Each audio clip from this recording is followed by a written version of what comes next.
Open up your mind, open up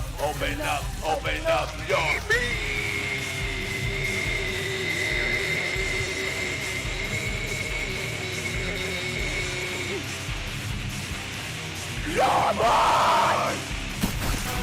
The hurt inside, Father, Son, listen everyone. And here are your hosts for Season 2 of the Waiting for Rockville podcast, Scott and Mosh Pit Scotty. Hey, let's go. It's time to rock and roll. Hey, we made it, bro. Let's go.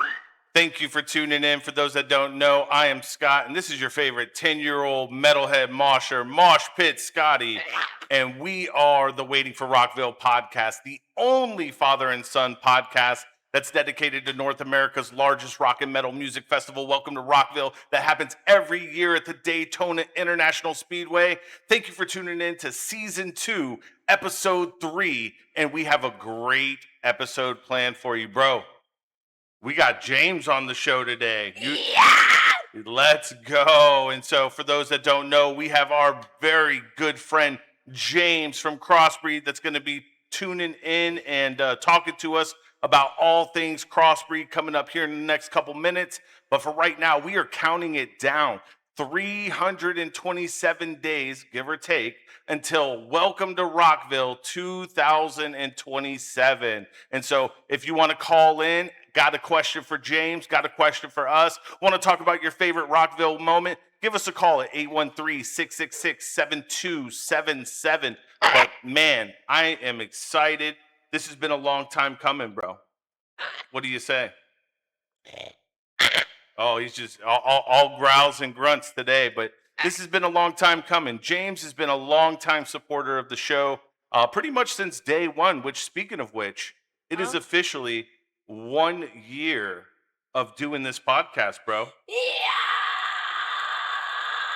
Let's go. 1 year of the Waiting for Rockville podcast, and it's all because of you out there.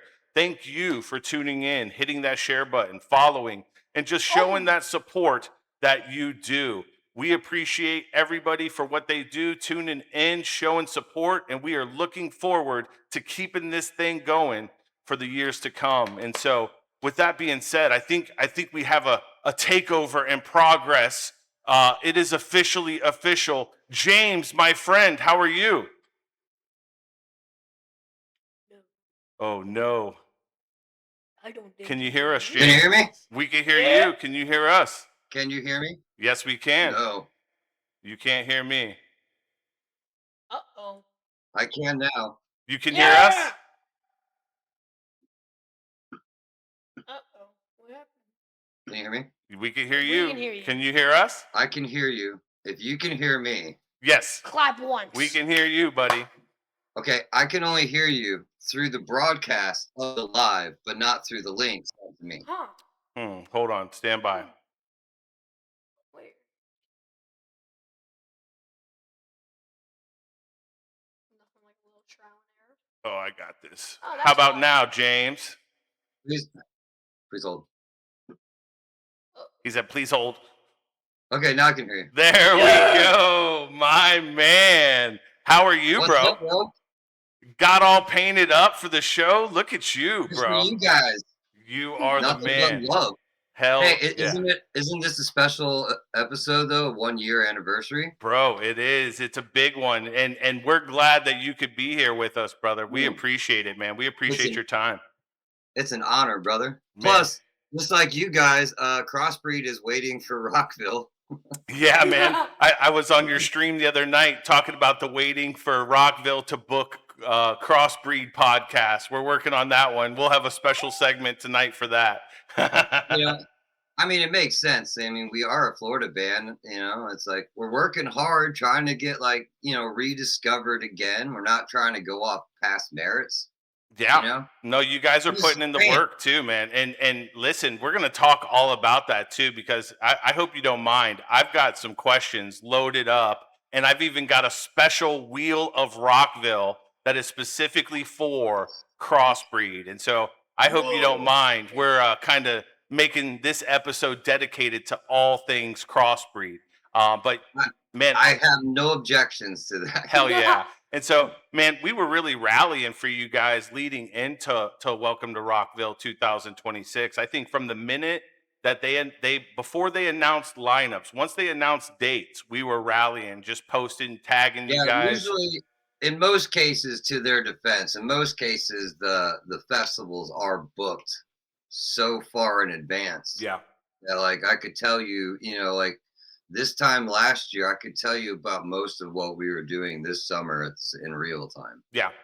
No, I bet. And so the hardest part is keeping secrets, like when you know stuff and you can't say it. I bet, bro. I bet. Yeah, I could imagine it. And the hardest part is not knowing for us as the fans, because we want to know. And even if it was and then we have to pre-show, be like, we don't know if we're playing or not. So let them know. And it's like, but we already know we're playing, and it sucks, when you do that. But sometimes it's fun. I think, bro, weren't we rallying for a night Crossbreed show, even if it was the pre-show? Yeah, right? I would do pre-show, dude. I mean, look, at any point, just even be a part of those kind of events, it's an honor in general. So no, I agree. There's so many thousands of bands out there that all want the few spots. So, that's where bands like us can flex into some EDM stuff, to where it's like, hey, maybe we can go do some of these things without you guys. Yeah, no, 100%. I think that was really you guys showing that at the past show. What was that, Dark Force Fest, right? Yeah, that was such an amazing experience, because that was the first opportunity since we came back to really get in front of the industrial scene again, the Gothic scene. And, what a great first time out, to do it again, to be able to do it at that event without so many great artists, and the people there were just fucking dope. And you go to events where sometimes you play shows and they're fun and all that stuff, but sometimes you play some where you're like, wow, we really fit in, not just with the event, but the people at the event. Yeah. And that was one of the ones where it's like, for me, it was kind of reconnecting with a fan base or an audience that we had once been connected to. which felt great to actually go there and do what we did, and it all worked out really well. But at the same time, it's just like you can't take that stuff for granted. Yeah. Like Yeah. And when it CrossBreed was at a ended, we castle, weren't. right? Pardon me. It was at a castle, right? Man, that place was dope. Yeah. When you pull up, you're like, oh my god, it's like a real castle. Like, Which is the guy wild. Jet, who's like the main dude behind this, is so awesome. Like, such a great person to work with, such a great event. And it's no wonder why it's growing. To what it is. It's like such a solid person. So it was really cool to be able to have that opportunity, and always hoping to come back. Yeah, we didn't make it this year, but it's on our radar now. We watched through the eyes of you guys in your live videos. That's the cool thing about Crossbreed, man, is that all the members are active on social media, and they're streaming where they're at. You guys, I remember watching Jacob for a little bit. I think I even watched a little bit of Julius's videos. And so I'm watching Dark Forest Fest happen through the eyes of Crossbreed, which was super fun. Yeah, Um, that's the other cool thing is like we could always make music videos of like, hey, let's go shoot a music video where we're gonna try to look really cool and these really cool elements and act like we're playing and all that. And it's an artistic thing. And then you look at how many plays you get on those and you're like, wow, that was a lot of effort for not a lot of payoff. So it's like, so it really comes down to whatever your brand is, what are you trying to project? So Yeah. for us, one of the main things has always been projecting like the fun elements of Crossbreed. But since we've really been back and retooled the band and got to where we are, now we're actually the real group that we should have been. Yeah. Again, and it's very obvious when you see us play because like we actually are having fun and we're, Yeah. Yeah. No, we you could tell. genuinely like each other. I think you and I had a conversation about that at a couple shows that we both attended mutually. It's important. Yeah. There's nothing wrong with say being like someone who likes to go out and drink and go, or if you're a stoner and you like to just smoke. There's nothing wrong with either one of those, or Right. if you're into hard drugs. But when you try to stack people who are of different kinds into one group, you create chaos within your own group. Oh yeah. That's what I've learned over years. Yeah. So if I wanted a group that had like the same kind of vibe that I had, think about it from this perspective. Like if we're going to play Wasteland Weekend, we're living in a desert for like almost a week. Yeah. You can't really be out there with people that you don't get along with. I agree. Yeah, you got to be able So to be able to tolerate them for sure, at least. yeah, to me it was for me it was like the vibe of what Crossbreed is. It's not the same as a lot of other groups. We all have our own styles, but what makes Crossbreed, it really kind of takes, in my mind, um, the people like when you grow up here, the music you grow up on here, the vibes that you grow up on here, the places that we grew up going to here. Those are all combination of things that created Crossbreed. So if you're from here and you were there in the beginning with us when you were friends in other bands, you get the vibe of what I'm going for because you're part of that vibe. Yep. So when you recast the band into what it became a couple years ago and hasn't changed since, it's all like-minded people. So it's very obvious that now once you have people in a group or all of like-mindedness, it just works. Yeah. No, I And agree. when you combo the different variants of people in the one group, it's like how many bands are going to keep doing that before you wake up and realize like you actually at some point have to like each other. You're traveling together. And right now we're just doing festivals, but at some point there will be something bigger. Yeah. And when that time comes, I don't want to do it with people that don't even enjoy doing it. Well, not only that, but when you make music with people that you truly enjoy, being with, that you have a synergy with, that Yeah. music hits on a different level too. And Well, the hard part too is when you make music and then you get rid of it. yeah. Yeah. Like I was halfway through radiation therapy and I was like, and there's nothing wrong with the songs, but like I started realizing, it's up to me to produce the vibes that I want to project, not just in the songs, but in the live part of it. So Yeah. like the music you make and you're playing it, that's creating some of the vibe in front of in front of you at a show, Yeah. the crowd. There's you, but your music as well. I'm glad you brought up radiation therapy because that's definitely something that I plan on talking about and Oh, for getting. sure. I'm going to get as much information about radiation therapy out of It's you as cool because a lot possible. of people don't know much about it, but like what you're seeing is a complete different palette of like different, where each song's not the same. We're not trying to put out an album of 10 the Yeah. same songs or something. So let's talk But about that for a minute. And so you started Crossbreed back in 1996 ish, yeah, right? Okay. And so what was James like back then for the original with the original version versus James now? We know James now, all about the fun, uh, but what was you know, James back then? I was wild as fuck, man. But Scotty liked that I one. would say that there's not much difference, just older and wisdom, less hair, Yeah, But missing the dreads, right? oh god, every day. But we genuinely were friends. We grew up together since we were children. Like we're like little Scotty's age, Yeah. went to elementary school together. So it's like most of the original members I'm still friends with. We still talk. I share information with them way ahead, and it's like, hey, this is what we're doing. And there's a show that's coming up, whoop whoop, that we might be playing. Oh, that And was a hint, they're just so you so know. That was excited. message. That was a message. All right. Okay. Well, And there's bucket lists. Like for us, there's things that we came back to do. The yeah, album was not part of the plan. That was just something that I decided I wanted to do. you're talking about I radiation don't want to therapy. be I didn't want to be a band playing off of albums from like decades ago. It's Yeah. like, no, let's not do that. Yeah. That's a cover band.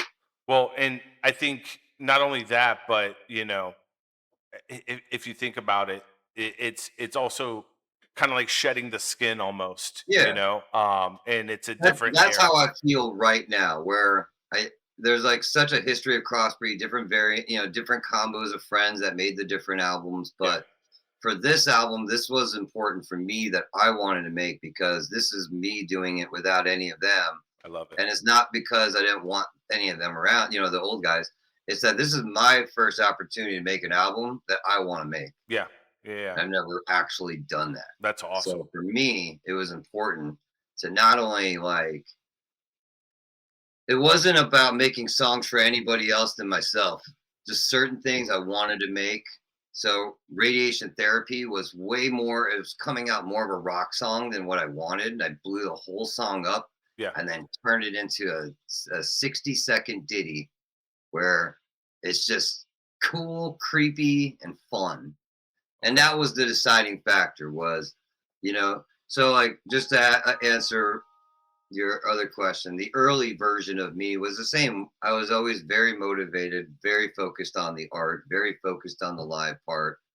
And I didn't and when you don't have anything, you really work hard.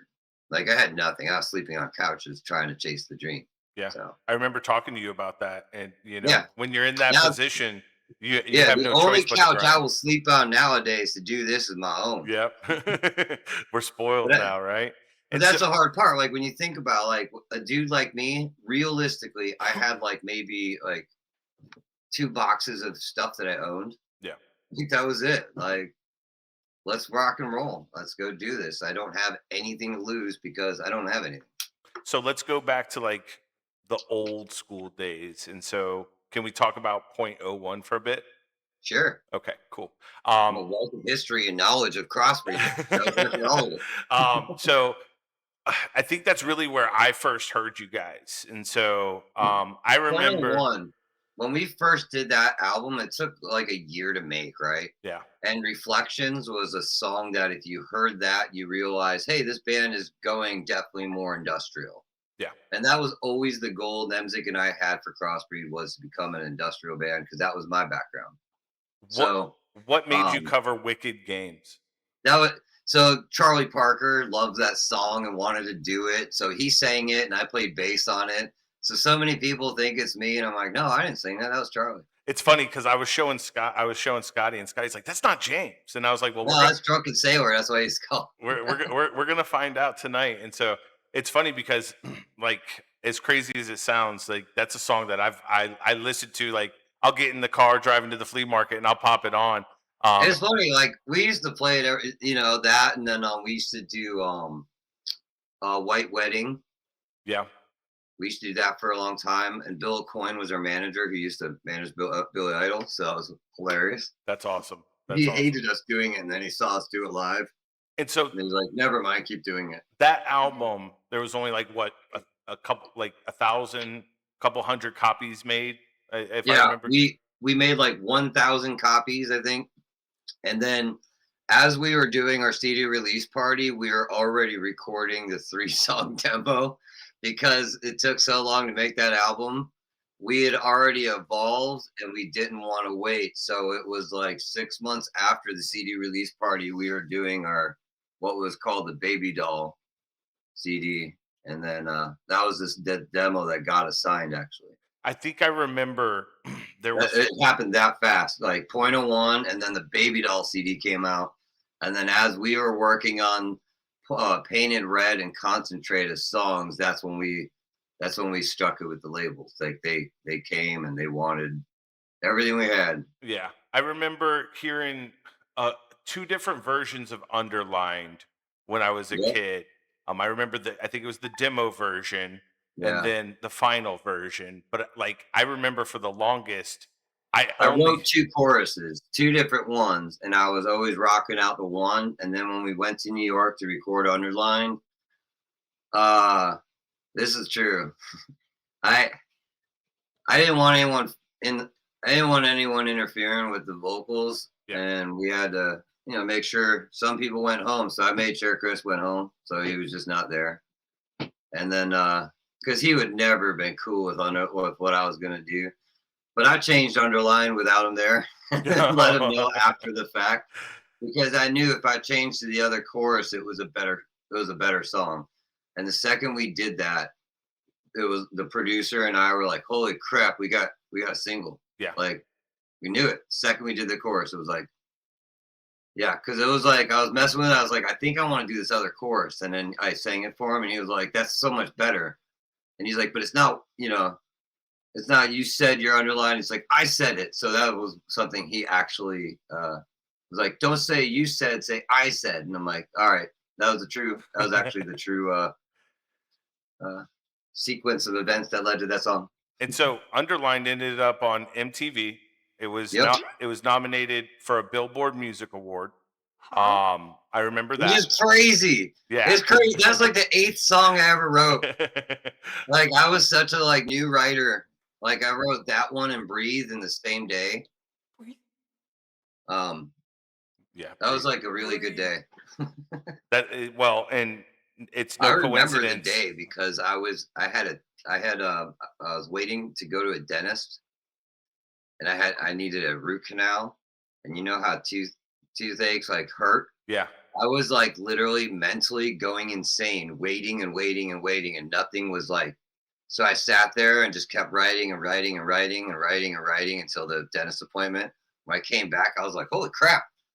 And that's literally I wrote "Breathe" and Underline lyrically all in that same day, right then and there. So are you saying that the inspiration for both Breathe and Underlined was a dentist visit? No, no, the inspiration to write it was I was so angry and so mad, and I was just like my mouth. It was, it's not even your mouth; your head's just throbbing at that time. And I Yeah. was so poor. There wasn't really going, like, oh, I could just go like call my dentist. It was like I think I can afford to go to a dentist. Yeah. You know, Well, and so it's no coincidence that both of those tracks are fucking legendary. Would you agree, Scotty? it's Yeah. crazy. I was actually thinking of doing Underline for the 40 years, 30 years of Yeah, Crossbreed. we're in 30 years of Crossbreed. Don't put that much age on us yet. Hey.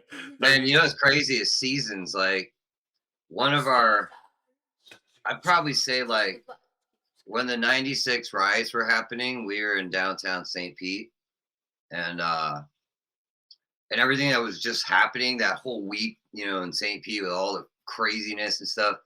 I wrote seasons based off of that because Really? we were playing at the Refuge, Joe Mocha's in St. Pete downtown, and we were like, all right, the show got canceled, and we are like, all right, and we're all like, well, we'll just hang out and stuff, and everything just went wild, and we're like, all right, let's get out of here.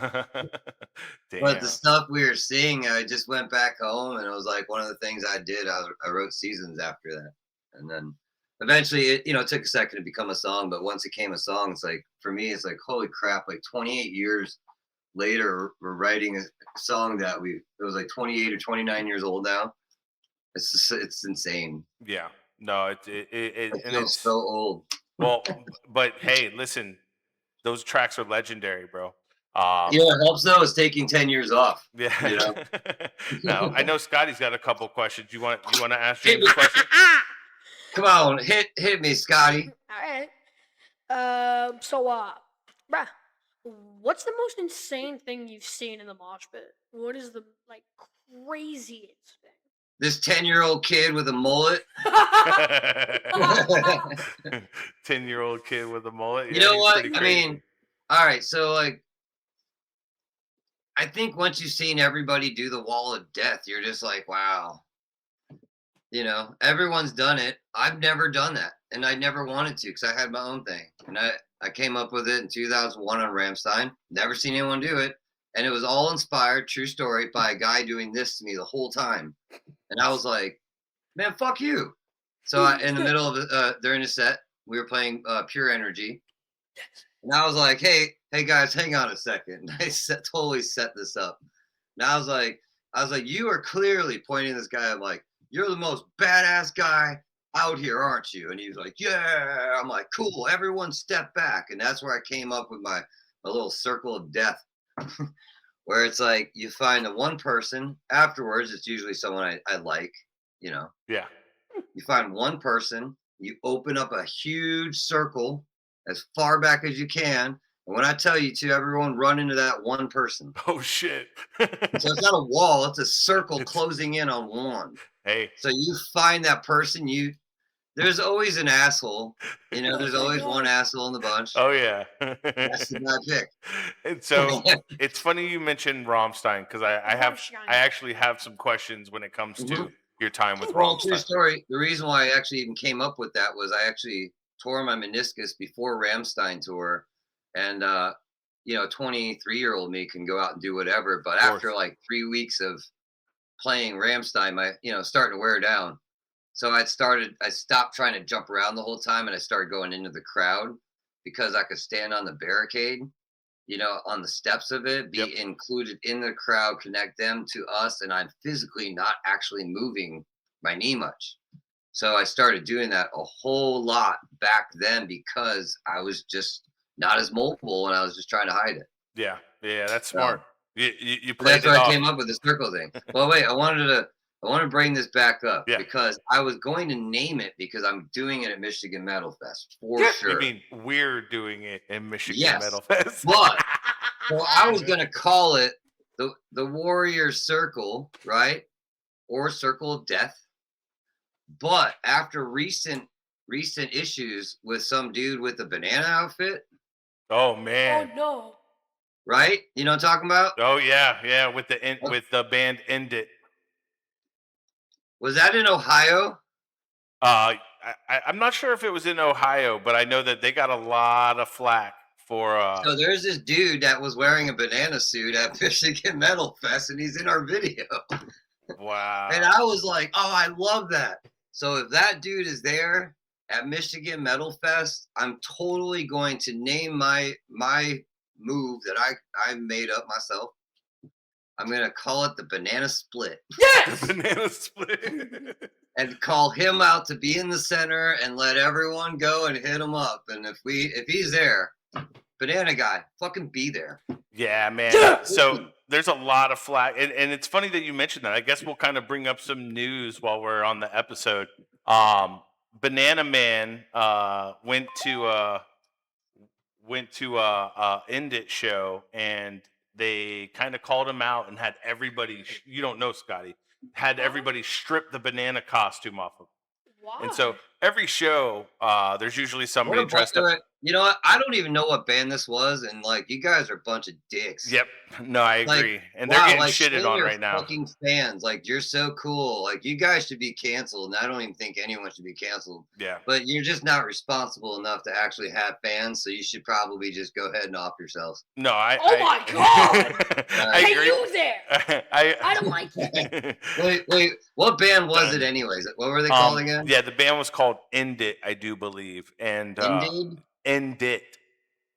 End it? End It, yeah. Yeah, they said it right there. It's in their name. They End pretty it. much ended their career because Hey, end it. End it. Yep. Okay? You're not responsible enough to have fans because like you're dicks. Yep. Like I hope you show up to our shows. I'll have people strip your asses down and paint you with fucking glow makeup. They're in hiding right Take now. them with So uranium. We should be in hiding, man. That's like the dumbest fucking shit ever. yeah, Shame a fucking dude in a I bit. agree.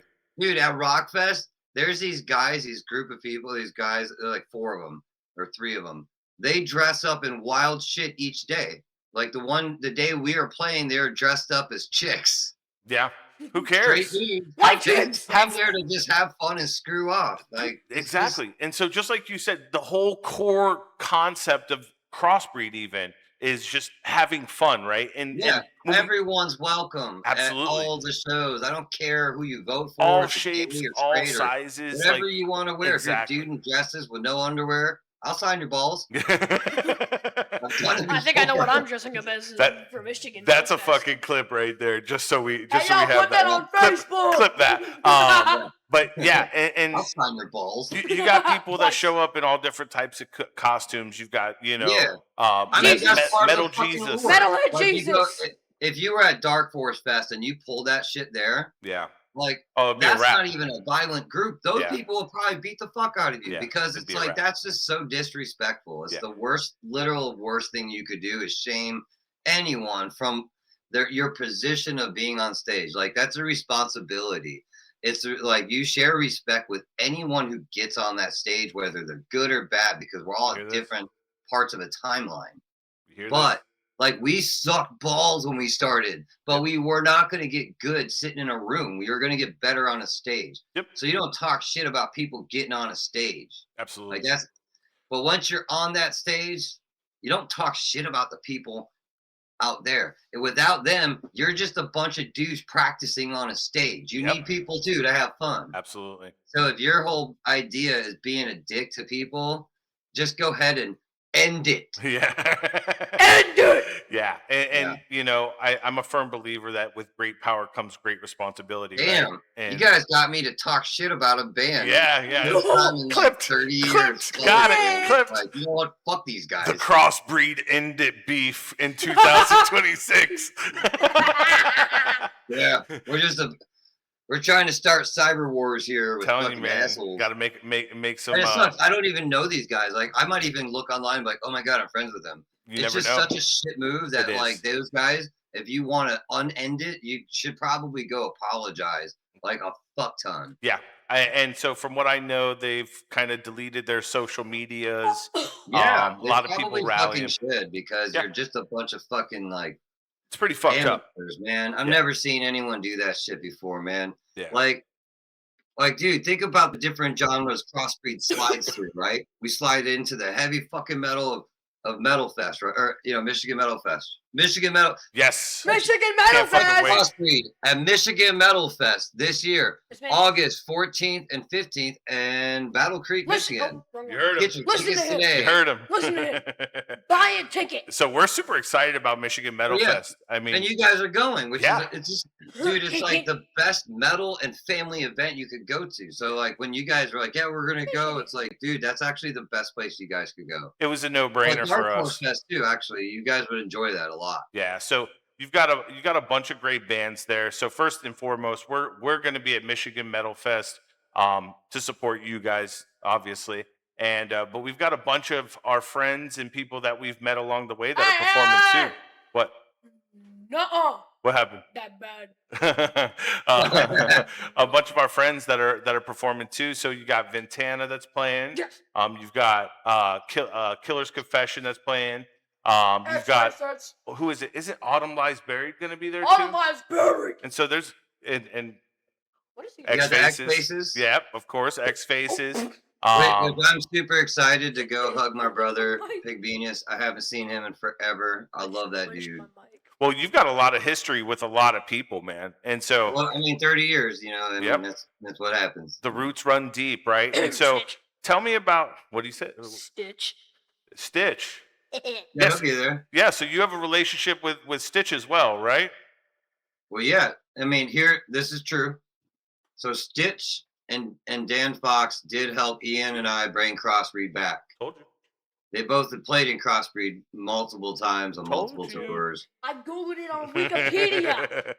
He did his research, and Yeah, so tell me. yeah. So you toured with The Killer Inside video was shot at the haunted house that Stitch was helping run at the time. So we had a fun time at Vantana. I actually really dig Vantana's music. They remind me of like a new age mindless self-indulgence almost with their style, as crazy as it sounds. It does sound crazy. They sound nothing like mine. Just the way he handles things, it's just like Oh no! Rick's Rick from an entertainer standpoint is like top notch. Like yeah, down to the details. he's a always showman. has been. Always like giving people shit about everything. For me, it's always been sneakers and why are you wearing sneakers? Like, man, fuck you. So I like to jump around and yeah. you know, How not else are you really- supposed to get around? And combat boots? That's tough, man. Yeah, bro. Yeah, try jumping when you're like 50 in fucking combat boots, bro. Especially with the bad knees, man. You'll be in trouble. Well, okay.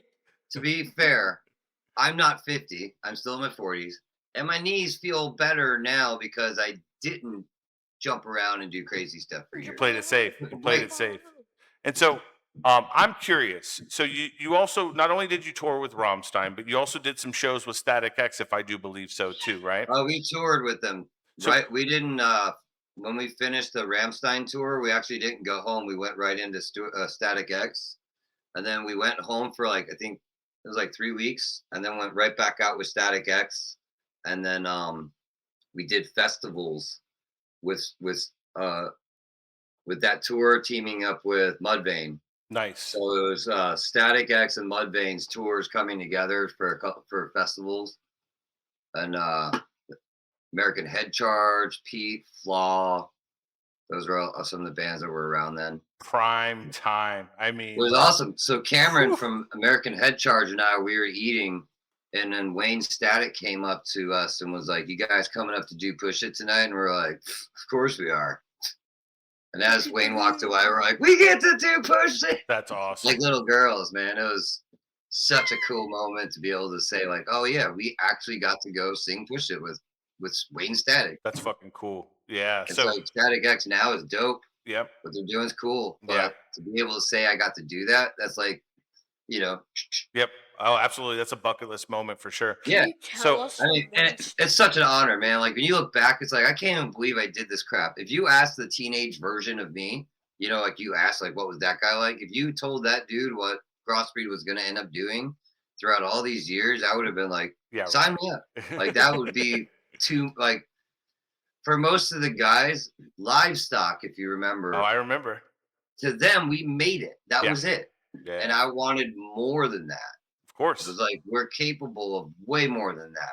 We went from local band to signed like so fast. You did. It was like, if that's the case, then there's real talent here. And if that's the case, then like, there's more to it than just what we're doing. I agree. Yeah. So I remember livestock very well. And will continue it's such to. a great 'cause event, man. I fucking dislocated my shoulder during your set. I started the pit, and I'll never forget it. But It was cool. We got to play 4 of them. really, 4 Yeah. livestock? We played 3 years in a row, took a year off, and then we played one more time. I want to say it was 2002. It was the year that Godsmack headlined, I think. What did we look like at the You time? you opened up like you were like You said one of they the opened up with first bands to Pure play, and Energies. you opened up with Pure Energy. I remember that. And That probably would have been like the last time we played. The first time was at like 12 o'clock or something, and we didn't have Pure Energy yet. yeah, The second time we played at 7:30 at night, and then we got signed. And then the next year we played at 10 o'clock in between Stain and Offspring. And then the year after we took off, and then the year after that, we played again a much earlier slot because It was we'd already probably went then. through the cycle. Yeah, I want to say it was like '02. It was definitely before I graduated. So, I remember sleeping in a car as a teenager. oh God, yeah. Wasn't it such a great experience? was, Like man. Scotty, he started, he gets that experience with Yeah. Rockville, but like it was so white trash. Like it was It like was. the culmination of music and white trashiness. Like and made it always livestock what it fucking was. rained. It always rained. Like, Oh man, never when I failed. worked in 98 Rock, I'd be like, man, I hope it rains this year. And everyone's like, shut the fuck up. Like, fuck you, go die. And so End it. I think it's super cool hearing about the Wayne Static story because I remember seeing Static X my first time I saw Static X, I saw him with Dope, and Fear Factory and Mindless Self-Indulgence all on one bill. And That's rad. yeah, When I was on Rammstein tour, that was one of the things. We were playing at a festival, and Burton from Fear Factory was on stage watching us, and all of us were like, "Oh my God, that's awesome. Fear Factory's watching us!" Fuck yeah. And And that's I like realized, like, during wow, their prime like too.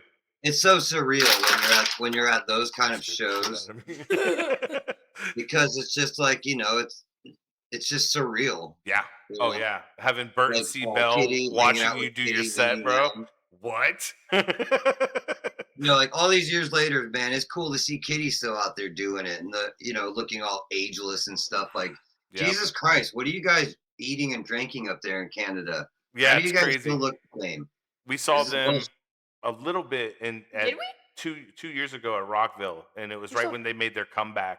And Yeah. they sounded amazing. They sounded good. I don't remember seeing. That's because they have our old sound guy. Yeah, makes sense. Makes sense. Makes sense. No, they're awesome, man. It's so cool to actually see them out there again. And I have no doubt if we both just keep going, we'll crisscross again. Yeah, for sure. You know? Scotty's got another question for you. You ready? Holy crap, that scared me. What is your favorite song to perform live? Currently or overall? Currently. Currently. Unbelievable. Unbelievable. Okay, all right. And no overall.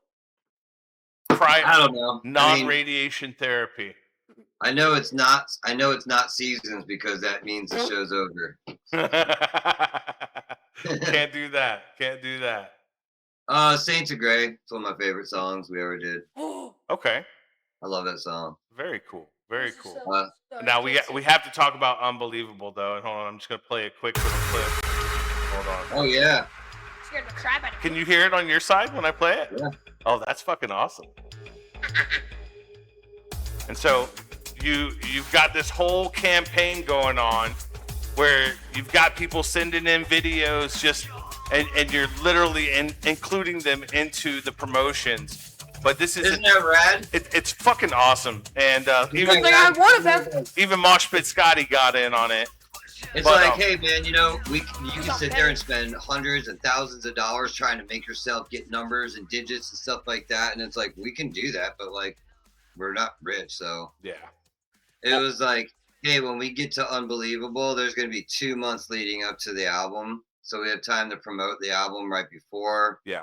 Well, we're going to milk this Unbelievable thing and just really use it to reconnect with everyone. Because when we got to that song, all of a sudden you start seeing people kind of being like, wow, like maybe they're kind of back more into that Synthetic Division range again. Yeah. It's like they just like shifted a little bit.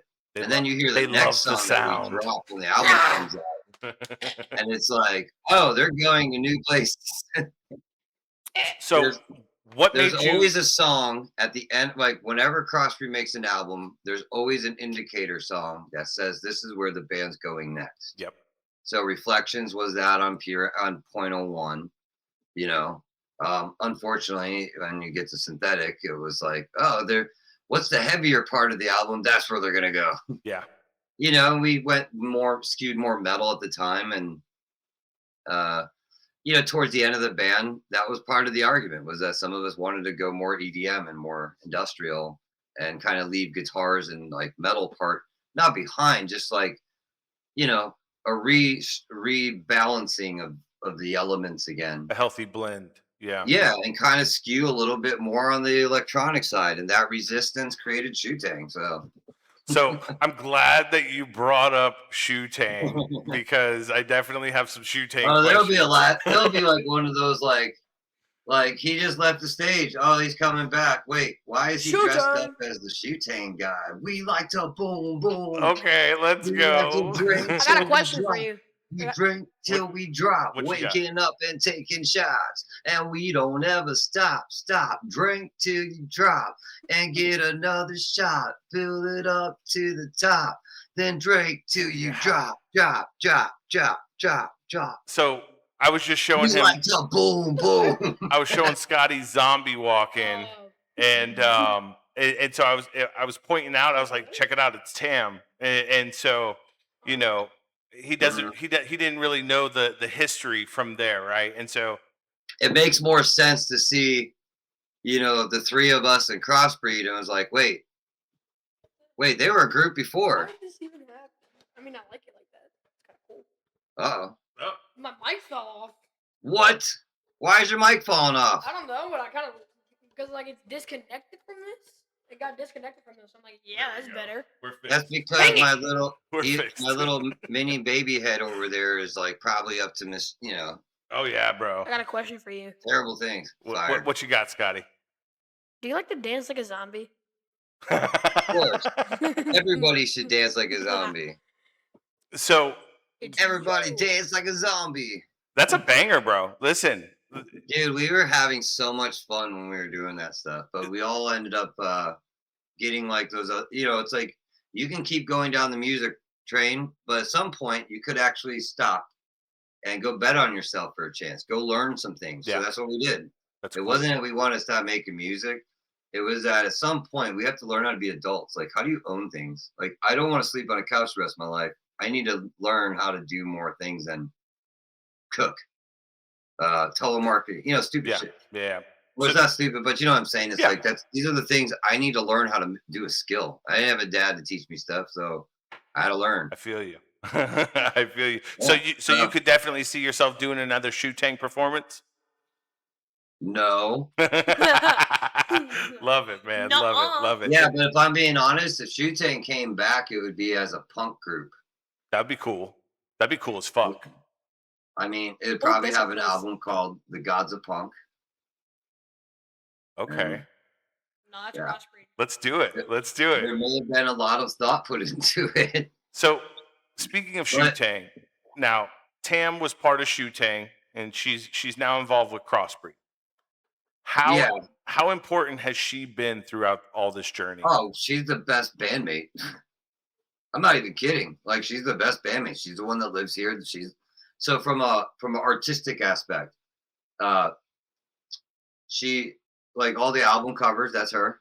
She helped Very cool. recreate recreate all the artwork for Crossbreed again from when we came back, because she's actually a game developer. She's an art director at a game studio. Really? Yeah. Oh wow, So she's got like real skills. Went to college for that.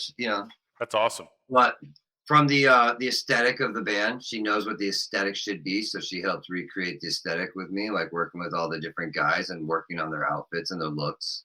Ian's fine, but the rest of them needed work. So from the music aspect, being cool with our living room becoming a studio and helping. So like some of the songs, every single person in the band did something on keyboards, because I didn't want anyone not answering that question. Like, who plays keyboards? Everyone plays keyboards. Like Welcome to the Wasteland and Dark Side on the album, like everyone touched something on this keyboard. Wait a minute. Spoiler. What? Is Dark Side out? No. Spoiler. So No, I can tell you about some of the new songs. So like Dark Side is a song that's it was written for the tribe that we have in the Wasteland at Wasteland Weekend. okay, So called The Dark Side, and the lyrics of the Dark Side chorus is exactly word for word what was said to them years ago as a slight, saying that the dark side is like a group of people like DJs and stuff on the West Coast, and they would be, it'd be like a crew that comes over for a party set up and stuff. They're a little wild. So this one chick was having some big event and was telling this DJ Jedediah, like, hey, you're invited, he plays off the Star Wars stuff. You're invited, but don't invite, but do not invite the dark side. It was like, so she like labeled them the dark side, calling them dark gothy people, like, don't invite them. I don't want them there. Gotcha. And it was like such a slight to them that they became the dark side as their moniker. So all their events have the dark side logo. And then they created their tribe in the wasteland years ago. And now it's grown into like multiple bands, multiple people are in it. So we wrote a song about it. It's called The Dark Side. If you want to join in the gang of misfits in the wasteland, you gotta go fight in the Thunderdome. That's awesome. Never mind. No, I don't. What was that? I said, never mind. No, I don't. I said yeah. to myself, I want to join. So like, yeah, the songs have meaning. Like that's the other thing was like sitting back and like, so when you write a song like that, that's not just like a song. It connects the band, like brings them back to like when we're playing experience. We played it at Dark Force Fest. We actually played that song. And for us, it's like, hey man, this takes us back to a moment, like back to our spot in the wasteland. Like we're on the map now. Yeah. We're Crossbreed camps. That's awesome. And so it's kind of cool to be able to do those kind of things when you're playing a song on stage, and now it's not just dudes who just are up there to play with me. It's like these guys are also on songs. Yeah. They have band equal stake into it. Yeah. Yeah, not one person in this band isn't on this album. So wait, do you have Keith on keyboards at some point? Man, Keith is the best, man. He'll come over and then like, he'll start Keithing it up, and then either TMK or me will get on him. She's worse than me. She'd be like, no, Keith, do it again. Because she helps engineer a lot of the songs. Because I don't want to be at the computer the whole time. Not fun. No, so Makes it's like, it helps having her there to help. So it's like, because she is around the years of the studio and hey, hit record for us. So it's like, that's how all that started. And then Shootang and, that's how pivotal or important she is on this journey. Telling you. She's my wife too. So like, if I want to play dress up with my friends, like I gotta listen to her. Yeah, absolutely. Got to stay out of the doghouse too, right? There's a balance there. That's the only way I'd sleep on a couch again. And going back to Keith, man, we love him. He is amazing. Every time we see him, it's big hugs. Man, this is a true story. We used to live next door to Keith, and we used to buy weed at a fence where you put money up, and then the weed comes over. Like, that's where we all used to live. I mean, pre-dispo days. But we don't. That's awesome. Yeah. Yeah, and that's not even like making that up. That actually did happen. Like so think about like that kind of a hood where you just put your cash up top of the fence and then it comes over. That's old school automation at its finest. Yeah, it wasn't that long ago. That's the sad part. Oh no, don't say that. But yeah, I mean, maybe it was like 2010. Yeah, that's a long time ago nowadays. No, Scotty, it is 16 years ago, by the way. Yeah. Don't date me. But yeah. Hey, Scotty, when you get older, man, you know what you could look forward to? Look at this. Yeah. Well, the good news is you can't see it through the face paint. No, I thought I was a genius wearing makeup back then. I'm like, bro, we're gonna be old. You won't even know how old we are. Can't even tell. Man, I came home and there was messages, like there's comments, and they're not always great. Sometimes people don't like us. I don't care. It is what it is. Can't please everybody. We know that we suck, okay? In some people's eyes, we don't. Some other ones we do. So I came home and I was like, did you see that comment? And I was like, what comment? She told me. I was like, oh, show me where. Because I love bad comments, Yeah. And it was like, no one is like these 50-plus-year-olds wearing makeup and stuff like that. You guys should just hang it up. Oh man. Hang up. There's always that one guy hiding behind the keyboard. I was like, whoa. So I commented back, I'm like, whoa, mid-40s. Chill. I'm in my 40s actually. Yeah, That's it. listen, we're I mean, we're so holding there's on to our 7 people 40s, in so Yeah, you're Crossbreed. 40 like one. How old are you? Like 41? I'm 40. So Oh, close enough. there's 7 people in Crossbreed, and 5 of the 7 are in the 40s. So that's an average of 40s, Yep, guys. we're Okay? rolling I'm with one of that. them, so, and I'm the original guy. So like, luckily we were young when we started. 49. And so we've actually had Dan on the show. Dan was actually our first one. our first interview on our show. Yeah, you got to get through a couple, the lackeys before you get to the. The final boss, We only right? got one of them. And so tell us how you met Dan. How did Dan come into the equation? He lives down the street and he can play drums. Sounds about right. No, he was friends with Manicotti, and Manicotti was, just trying to, like, kept telling me about this dude I should check out and stuff. So, we rolled up to his house one day and was like, "Hey, hit record, play this," and then just started that way. Yeah. Jules was going through some stuff at the time, with the D word. Yep. And and I was just trying to move needles forward, so wasn't trying to lose anyone. That's our homie, so it's like we need to. I need to move the songs forward, but and I told him, I was like, "Hey, man, you help with us, right? Help me out right now and work with me." And it's like, no matter what, when we have shows, I'll find a place for you on stage, man. You get up there and have fun with us. Like, if you do work, I'm not going to put you behind like a banner and make you play bass behind a backdrop. Oh, So no one God. can hear. I'm not saying any bands have done that. Oh, yeah, of course not. We know. We don't know And I any can't band. say how awkward it is being friends with that person and the rest of the bands being like, "What is happening? Yeah. Somebody like put this dude in timeout or something." Like who has someone fly across America to play bass for you to make them stand behind a backdrop? I so guess nobody it's can easy see them money playing for the bass? person playing, though, right? Huh? I said, I guess it's easy money for the person playing, though, right? That's assuming they got paid. Yeah, very true, very true. Yeah, Bases don't get paid. So when we met Dan, it was he. Dan's just, awesome, He though. just showed He's instant not love, just- man. Dan's awesome because he really is like talented. Like the dude could play Yep. every instrument. So like having that utility guy that can pop around, it helps me with the overall everything. Yeah. You know what I mean? Yeah. So like when it comes to he's playing bass right now, him and Keith can sync up, make sure the guitars and bass are really where they're supposed to be. Right. Him and Jules can sync up as a drummer. Yep. Him and Jules are locked in so good because he's a drummer. Correct. I mean, if you're a drummer and you play bass, man, you're good. Yeah. No, you're in You good know, shape. He for can sure. sing. Yep, You he can. So it's like he can play sing. We've all heard the it. instruments and he can sing. Like, I'm an idiot if I don't have this dude in the band. Yeah. Plus, he's a good fucking guy, man. So just going back to like you So building. Manicotti had to tap out. So we just kind of reshuffled. Keith, Yeah. you're going to guitar, and now Dan, you're the bass player. That's awesome. Yeah. That's awesome. And so tell us about Jacob. And so how did you meet Jacob? Oh, I've known Jacob since he was like a little baby, like a little kid with.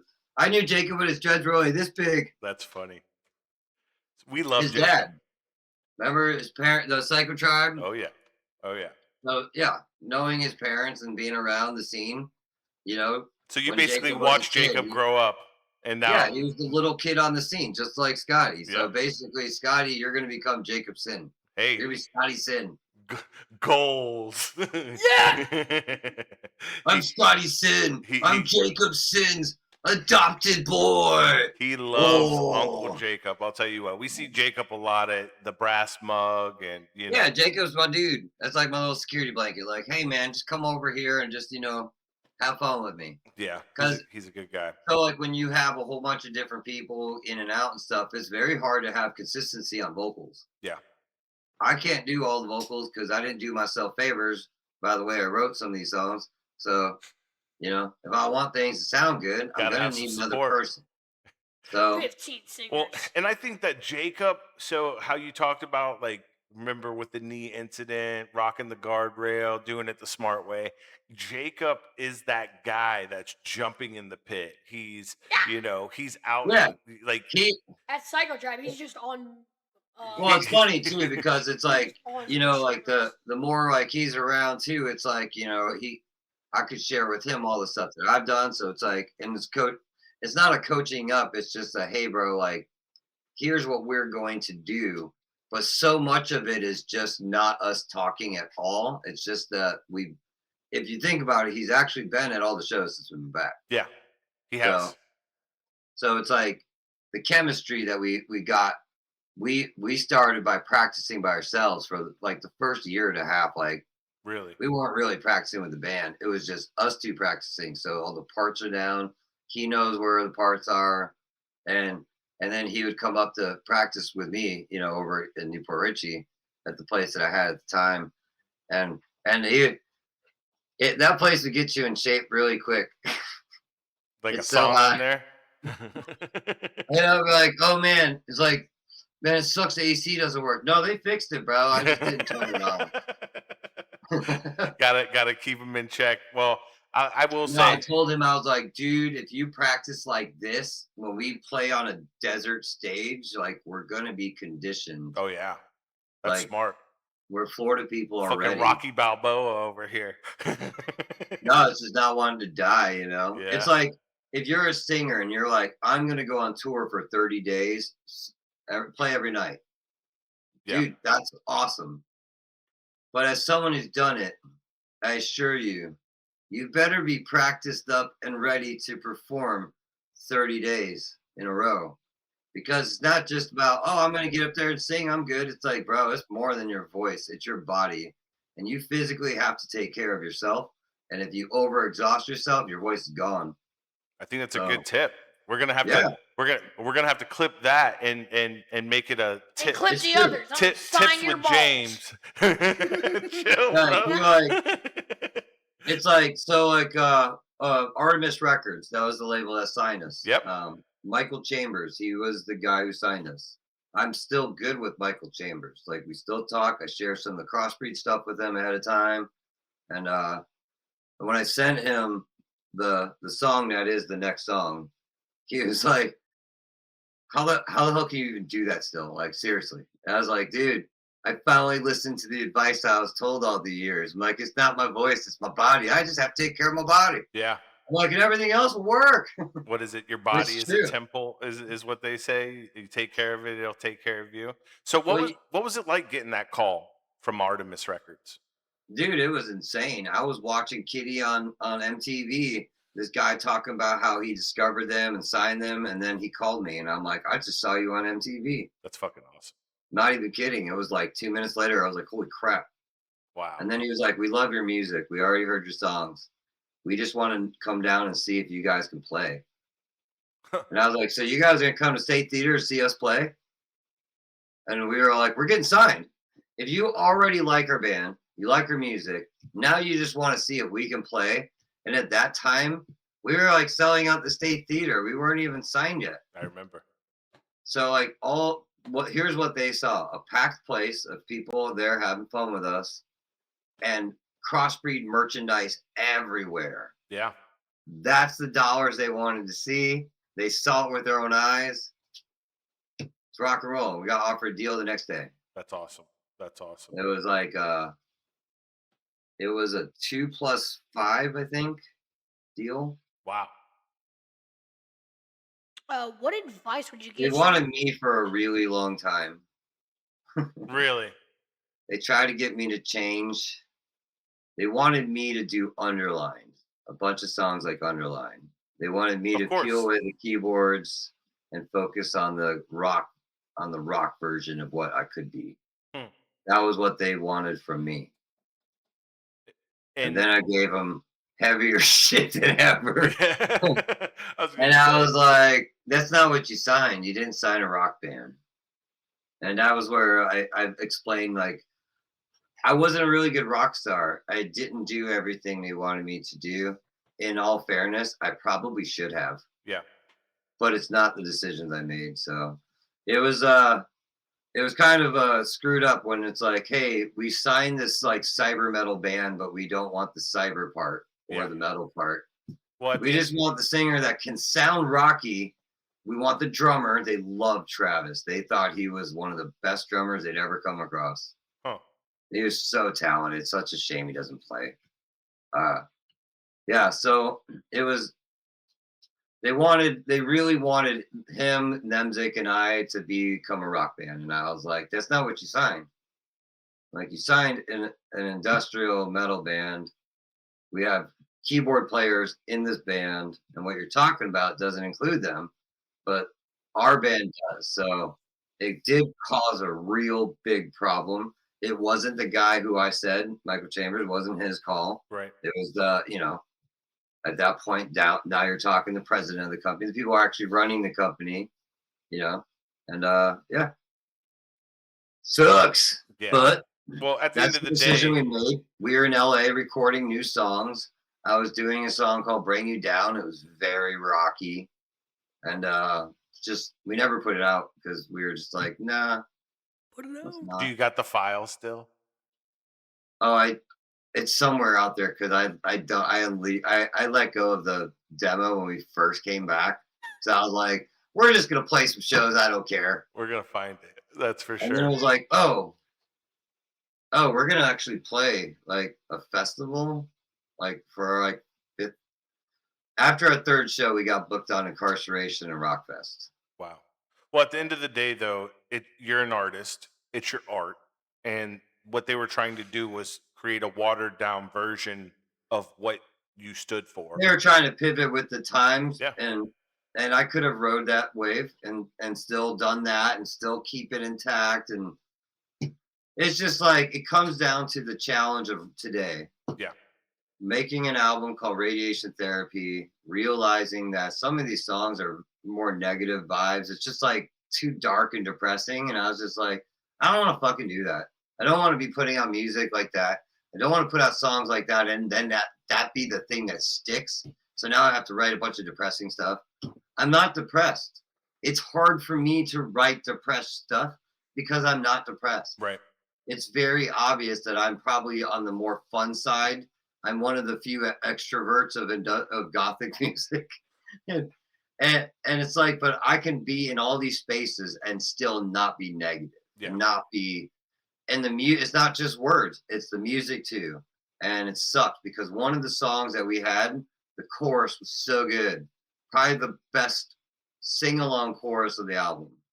But the overall song produced such a negative vibe. I was trying to explain it to Ian. He's like, what is it that you don't like about the song? I'm like, it's just so negative and it's counterproductive for what I want Crossbreed to be. If I'm on a stage, I don't want to play that song. It's just going to be negative, negative, negative instead of like fun energy. Yeah. So I just want to make songs like that. Fun. And then, so I ditched some of the songs that were basically completed that I just didn't want out because I want to do them. So how many tracks is Radiation Therapy going to be? That's a good question. It all depends on if I decide, which I have, back and forth.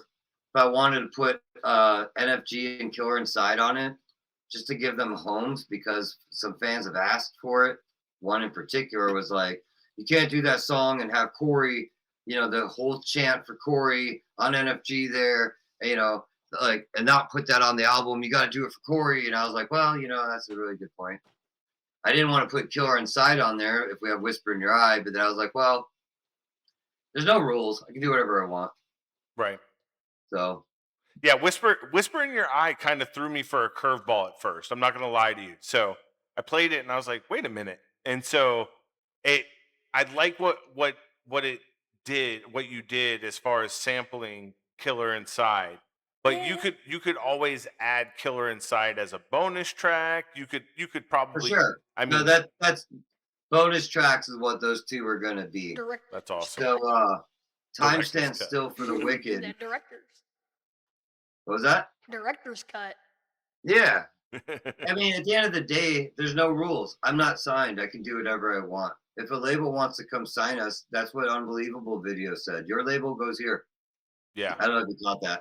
No, I didn't actually. So under the credits, the OG MTV stuff comes up, Crossbreed, Unbelievable.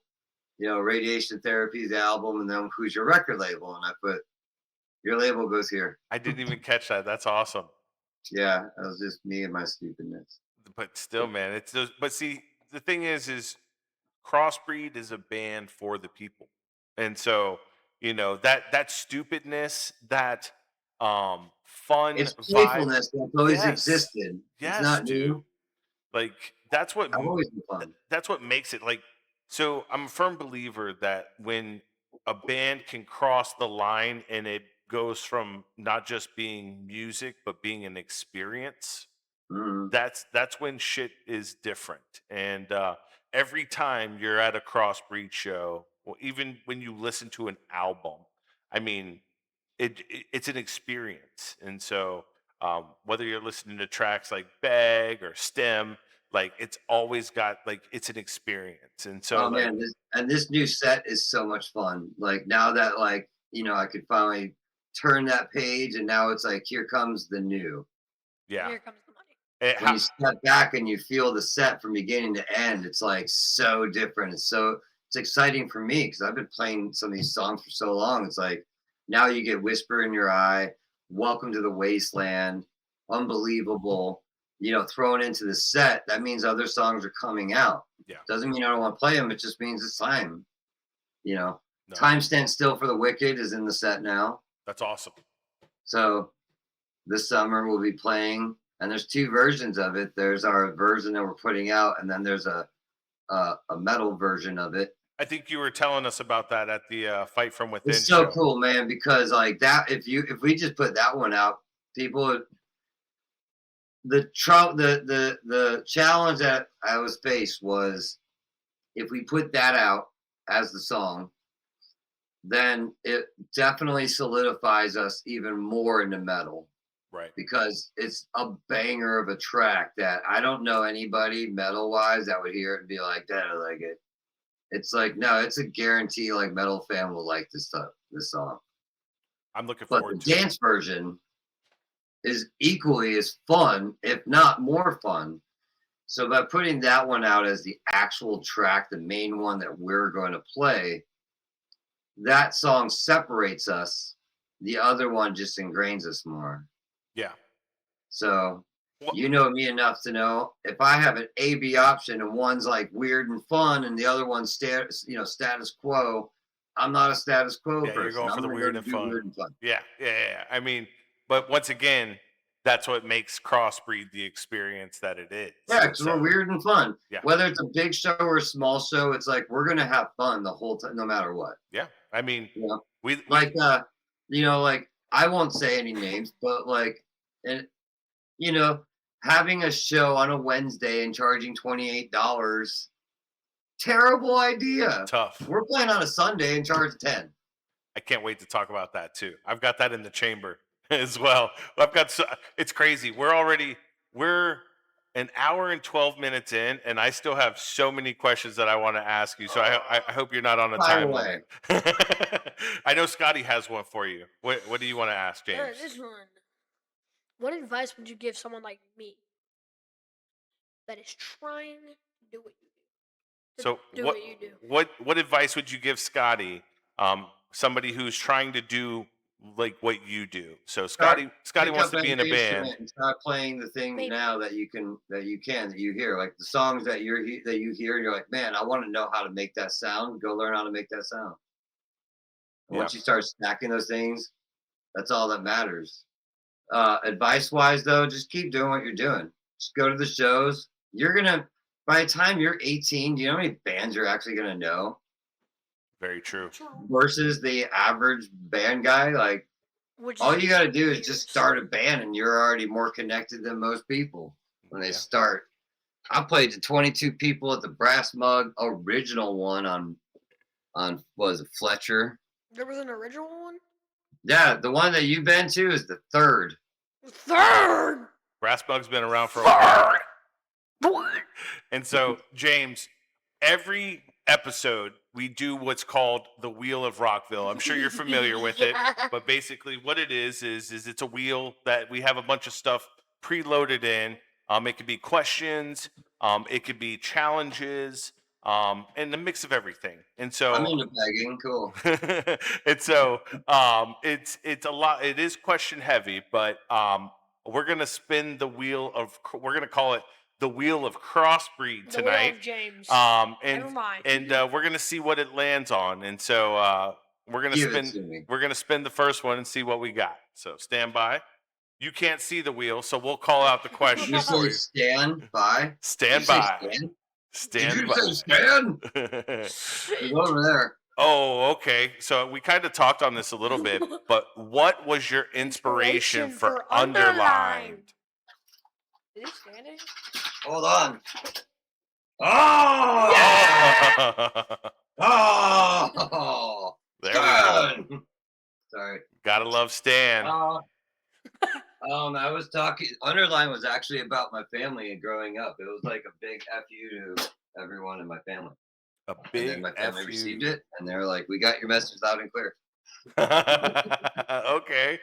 I'm Okay. serious. That's what it was about. You know, it was about my dad and stuff. Like my dad died when I was 14, so you know, that is a very bad age for a boy to lose their dad. Absolutely. Yeah, that Like sucks. whether they're good or not, it doesn't matter having a dad and then not having one. You know, It's especially in different. the 90s. Yep. Yeah, right off the tracks. Yeah. Ooh. Because then it's like, well, the difference is, little Scotty, is when you don't have a dad around, you can do whatever you want, and that sounds fun, and it is. But Until you get addicted to you have zero guidance at that point. So None. the simple questions of how do you do this and that, like you don't have that. Yeah. And someone that can actually shake you straight, you know, like don't do this. This is stupid. Yeah. See. Like I didn't have that. I'd be like, my mom would be like, I don't like that idea. I'd be like, that's cool. Yep.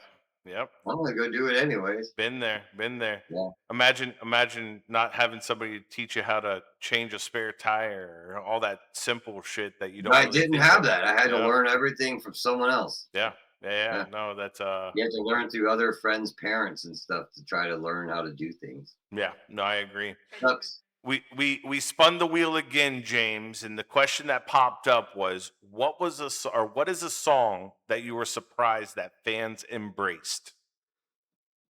Superstition. Superstition. I've Yeah. never heard that one. I'm like, I hate It's on it.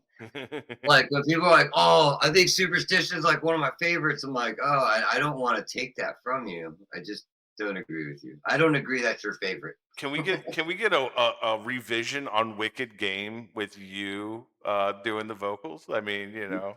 No. Did I hear him doing a pig squeak? He said, "No, it's never happened." No. I already know what our next cover is going to be that will come out next spring. Oh, really?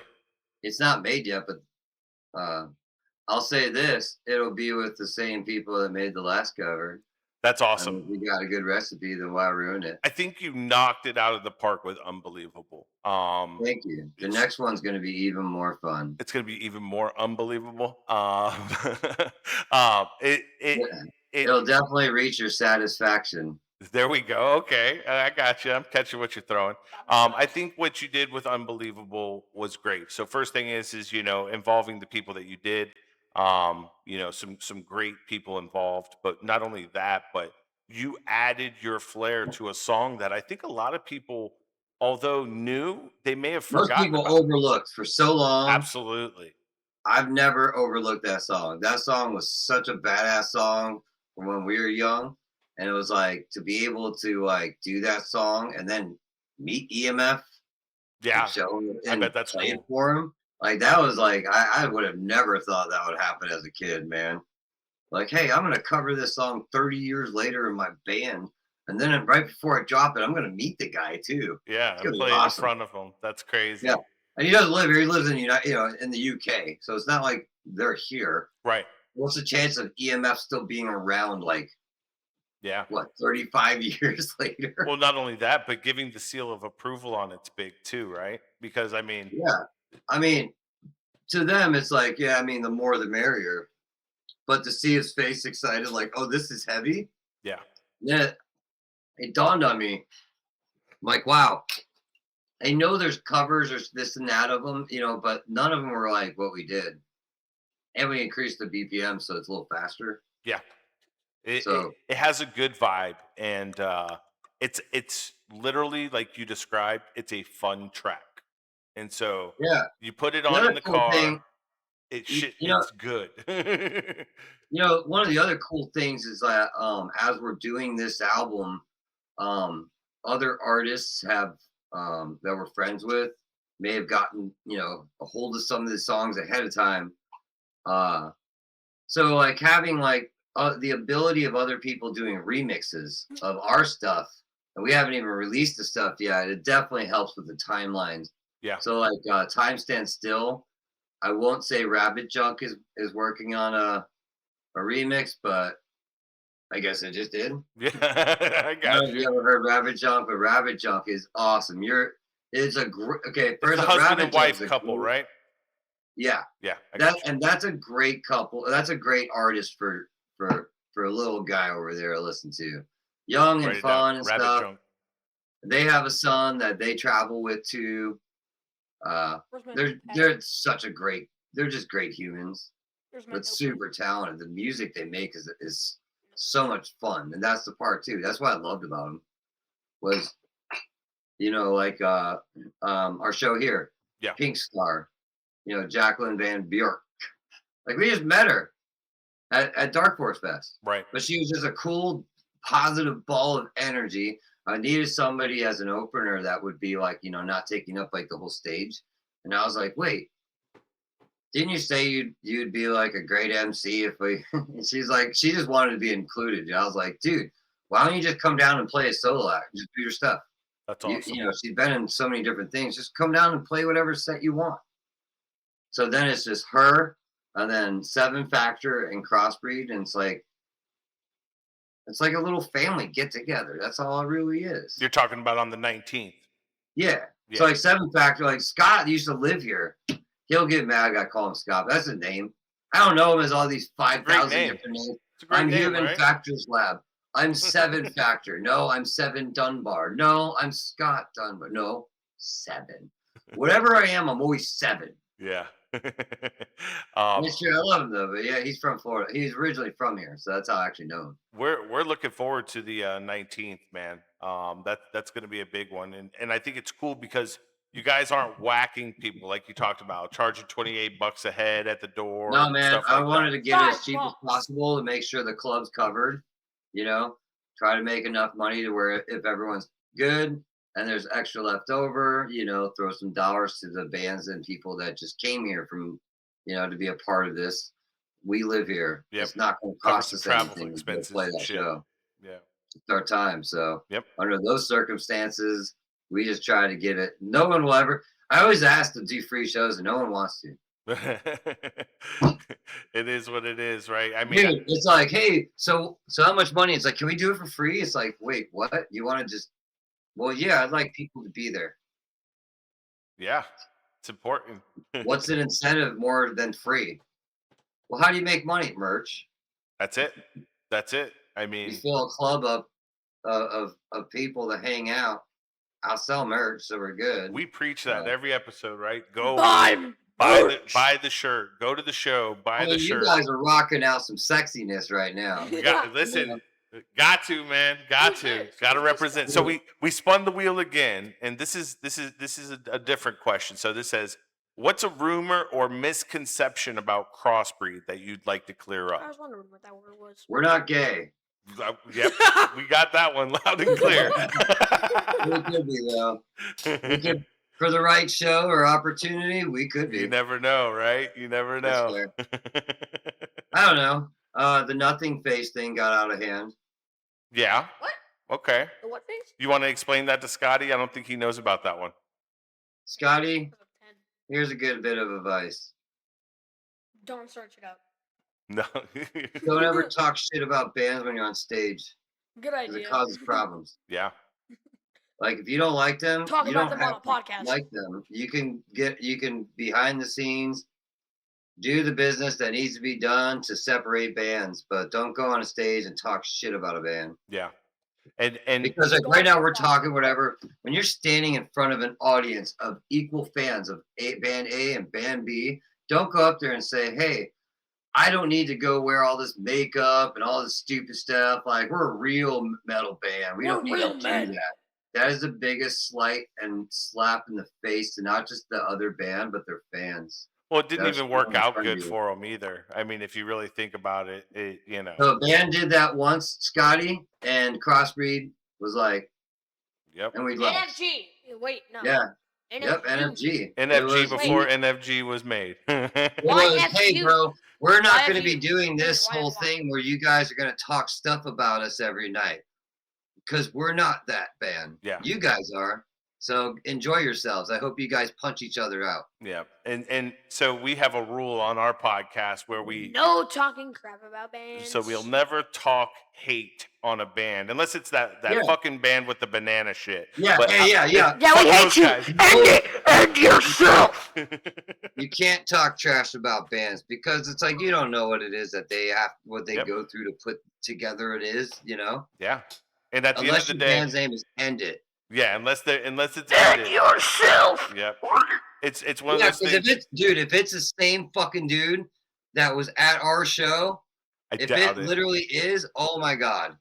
So the Banana No, Man not our costume. show, but at the Michigan Metal Fest. Oh, if that's yeah. the same dude. It might have been. Man, Yeah. I'm gonna put that dude over so big. So the thing is Banana Man is a costume that a lot of people rock. So it's like I don't Banana even know, people took it to the face. I don't even know if it's a specific who the specific Look, dude we're gonna is. put Banana Man on the stage and say he's the official You know what? one. Let's create a campaign where we find that Banana Man and we get him on the podcast. and we'll get him on the podcast and we'll get him at Michigan Metal Fest. Yeah. If you know the Banana Man that got his costume stripped, I want you to tag him in the comments. We want to find him. We want to get him hooked up, and we want to get him to get his redemption at Michigan Metal Fest. It would be a good time. And so Michigan Metal Fest. Let's go. Michigan Metal. That's right. So we've got one more question from the Wheel of Rockville, and then we're going to talk about the timeline for the rest of this year for Crossbreed, because you guys got a lot of great stuff going on. And so pick one song from Synthetic Division that deserves more love and tell us why. Breathe. Oh, fuck yeah. Fuck yeah. The reason bro. why is because when we first came back, when you think of that song in a set with the rest of the songs, it didn't really fit. It was like more of the dance vibe and less of the metal. And Painted Red, same casualty of that. So it's like I would say that those songs, like Painted Red and Breathe, are the ones where they kind of like were casualties of our metalness, being too metal. Yeah. But I would say that at some point Breathe will definitely I'm interested in maybe redoing Breathe a little bit to make it a live song again.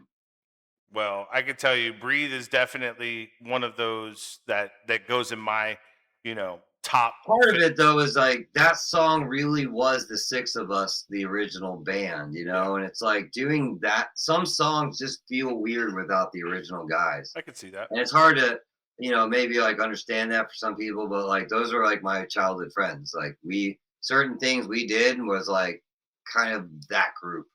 Yeah. I could see how it would feel different not having them to play it. But maybe you can, have a one-off where everybody comes back for Breathe. Man, I bug them all the time. Yeah. They're fucking scared. Once you've been 20, 25 years out, getting on stage again scares the crap out of people. It's like, because you're not that person. You don't know how it's going to go. Yeah. And the reason why you don't is because you're not practicing and doing it. Correct. Yeah. I miss it, but I don't in the same sense as far as being on stage and stuff. I'm proof you can take a whole decade off and still get yourself back to where you were. Oh, yeah. If you want it. If your ego allows you to. Mine did. If the ego allows it to, absolutely. Yeah. Here's another bit of advice for people. If you're on the road and you wake up that second, third day and you're like, oh my God, my back is killing me. How am I supposed to get through another 27 days. It's very simple. Ego. Yeah. I'm better than you All and you you know it. need. Ego it can be the driver and it can be the enemy depending on how you So allow it. TMK hopped in the group the first run to fill in for Ian. Like the second day, because she's playing keyboards, playing toms, and I built the drums into the keyboard stand too for, at the time. It was a whole lot of work. Yeah. And she was just like, oh my God, like, how do you guys do this? Like, I don't even know if I could lift my arms. I'm like, oh, it's very easy. Ego. Yeah. Absolutely. I'm like, ask anyone. So Why do you do this? Your ego. do Oh, you duh. create all of like the big war drum and the keyboard setup? Like, do you guys create all that stuff yourselves, or do you have somebody that like does a lot of your props and stage stuff? Like, Oh, no, it's all like the keyboard stands. Stitch made those ones for us when we first came back, just emulating the original ones. yeah, That, ironically, do you know who has my original keyboard stands? who's that? Seven Factor. Wow. They're on the West Coast, so it's funny. I That's was like, awesome. at least I know where they are. Yeah, they're in good The hands. War Drum Jules had started making that, and then the aesthetic and the paint color. If you start to look at everything, all the instruments close, you start to see there's like kind of a common, combo of color and paints. Yeah. So we do all that in our backyard and spray paint everything. It's like 4 different color combos of paint, where it's black, chrome, brown, and green, and glow in the dark green That's awesome. or neon green. Getting a behind the scenes scope on everything. That's how we wastelanded our stuff out. I like it. I dig it, man. I think the stage It's setup. cool. When you look at the outfits and you look at everything closer, you start to realize like, oh, there's like spray paint on everything. Yeah. Like every bit of it. Well, you guys Wasteland definitely helped give us that extra juice of like, inspiration. yeah, it's what I needed. I went there knowing that we were gonna leave inspired, but I didn't know I was gonna be like, I'm making an album. Yeah. Yeah. Well, I'm honestly, No, I'm glad you when we went. left, when we left Wasteland Weekend, I was like, we're writing an album and it's called Radiation Therapy. I never wavered from that. That's awesome. So I knew that. Like I knew it immediately. So when can we expect Radiation Therapy to drop? All songs are dropping August 4th. Full album release August 4th. Yep, because You once heard the it here songs are out, first. we can do fun things. And once 2027 comes around, I don't want to be fucking around with Radiation Therapy. That's the Neotronica age. Yeah. We have other things to do. So That's awesome. That's awesome. yeah. So if each year is now designated as an era, it's a lot easier to navigate from beginning to end. So this is the radiation therapy era. Next year is the Neotronica age, So that's a new album. and that's the more EDM based. I'm honestly really looking forward to that. And so, Well, it's good because it's giving us a blueprint to operate on. yeah. It's like otherwise, it's like you do a tour and you get back, you're like, all right, cool. And what's next? I don't know. Let's get another tour. It's like, I'm not in that business anymore. I'm in the what are we doing this year?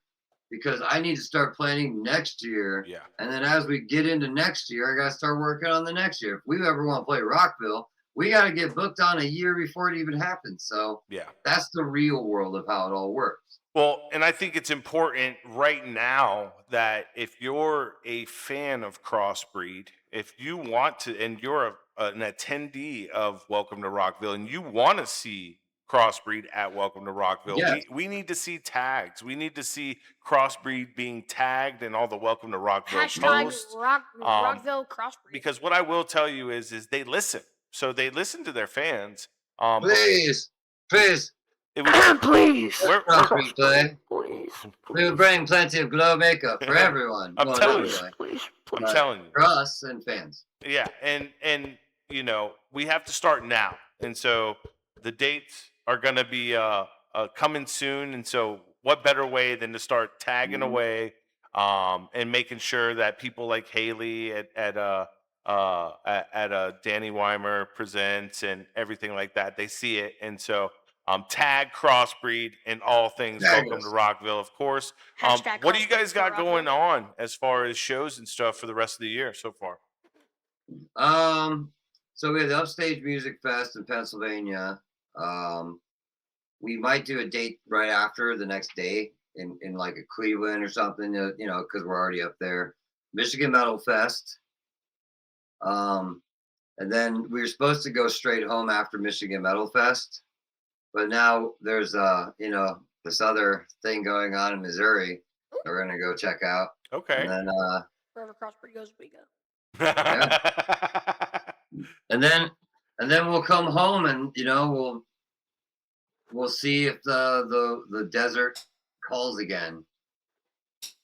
Let's talk about July At least that 19th. weekend. So what's the big deal about July 19th? So I wanted to shoot a video locally in a club that there's not problems. Orpheum at that point, Jerry's great. It's like, hey, I told him what I want to do. He's like, you guys could just come in here and just shoot your video. And I was like, well, no, I still want to do a show because it's like, what's the point of asking people to come here? Let's just do a show. So it's just a normal show that you would expect. Not normal, but you know what I mean? But we're going to be shooting a bunch of things prior to. We'll be there early. And then during the show itself, there'll be certain scenes that we want to capture specifically. Otherwise, the rest of it is just capturing the event as is. Gotcha. I got my shirt on the way, bro. Now, if I can get the idea, one of the things I want to do is get a platform for in the crowd part, because that would be cool if that's where you could be. Yeah. Okay. All right. Well, that's the other thing. We're gonna have a DJ that's gonna be that guy, the ones that do this, like, are you ready? Are you ready? Because I'm about to go to hit this button right here. You see this right here? I'm gonna go. And when I do that, everyone's gonna ready, and they make a big deal, and then they go, and they don't do anything, and then we want you to be that. I'm with it, bro.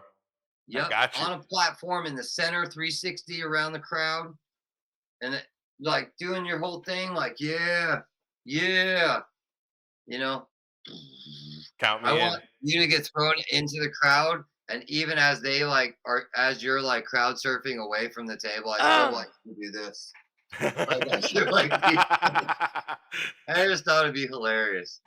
I think 90% of what we'll come up with from the greatest shots will be all on the fly. So it's basically, here's a day, a bunch of creative people are going to be here. We're going to have fun, but the end result is just going to be, we're going to make a video from that experience, and it's going to be for a song that is probably more fun than I thought than we were gonna make. Yeah, it's just wild. The song, it's like never had such a heavy song that's dance. Lena called it cyber goth. She's like, cyber goth. I thought cyber goth was dead, but apparently it's not. Nope. Nope. Still around. I can tell you that everything that we've heard from Radiation Therapy has been amazing, and so we're really looking forward to the album. That's for sure. Thank you. And to know that you guys have something planned, not just now, but you're planning the years to come, to be able to get some new music from Crossbreed, not just now, but in the pipeline. Is huge. It's important. It's like, it's not about always pumping out albums. It's also about working with other bands and crossing over into their stuff. So next year won't be like a straight up album dump. A full album will be released at the end of the year, but from the beginning of the year all the way to it will be a fun, wild ride. Be fun, wild remixes, new songs, just a fun time. Covers. So it's more of a drip every month or every other month the whole year. Yeah, keep it going. Keep yeah. Water dripping on stone eventually leaves a mark, right? And so I mean, I could always pull the dick move and be like, sorry guys, I'm not going to drop the album now. I'm just going to do a song every month and just sit back. Yeah, right. I mean, I could. You could. It would work. But you wouldn't. You wouldn't do that. And so a lot. No, it's actually more fun to put it out there and stuff because it's like I could make a case for just doing one song a month, but at the same time, it's like I want to put an album out there. I want to hit everyone with a bunch of songs that they can't deny they have to listen to. And there's a lot of people that are. That's a song. Blood Rave, Steam. We're ready. We're ready. These are titles. Wake Up. We're ready, bro. And I think there's a lot of people out there who are ready too. I mean, we're all ready, man. I'm ready to go pee. I gotta pee really bad. We'll wrap things up. And so, Okay. Man, James, can't thank you enough for your time. I fucking love you guys, man. You guys are family. We love you, bro. And we got to do this all the time, man. We do. We do. And I can't thank you for allowing us to pick your brain. Please, everybody, make sure that you check out Crossbreed. July 19th is a big one. Orpheum. Yeah. It's going to be a great time. Low cost to get in. Plus, they're all over the place this year. New album coming out beginning of August. James, can't thank you enough, brother. We love you, man. Love you. Go take a leak, brother. Hey, little Scotty, give me hugs. Give me hugs. Hugs, bro. Hugs. There we go. You've been awesome, man. And love you guys. We'll talk to you soon, brother. Later. Hey, Scotty.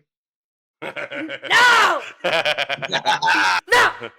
Man, what an awesome episode, bro. What do you say? And so it was so good. We had a lot of insight from James, learning about just the early years of Crossbreed, hearing all the pointers. It's just an hour and 40 minutes. Yeah, this is also one of our longest episodes too. The longest episode. But just hearing that insight from James, that's 30 years of being in the music business plus 30 years of experience, 30 years of Crossbreed this year. And so thank you to everybody who tuned in. Be sure to, if you're not already following Crossbreed, make sure you hit up their Facebook page, give them a follow.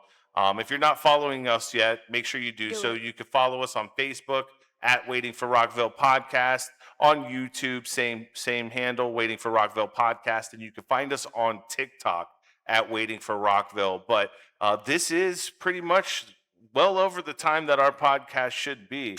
And I hope that each and every one of you enjoyed the episode.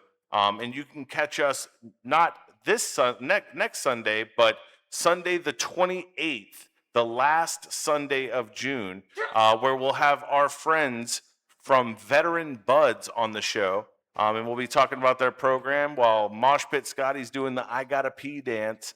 For myself and your friendly 10-year-old metalhead mosher, Mosh Pit Scotty, we are the Waiting for Rockville podcast, and we are out. Everybody have a great week.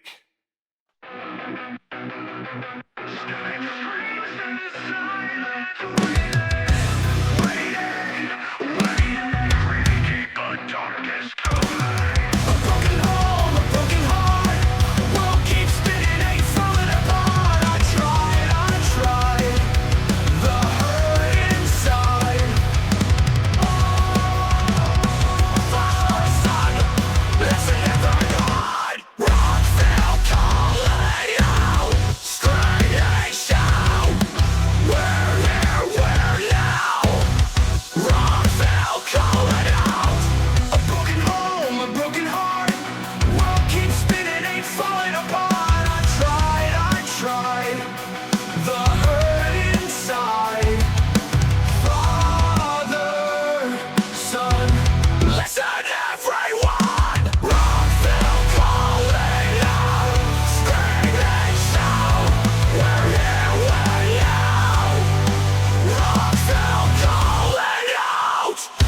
down, digging deep, no giving ground. I failed, I failed.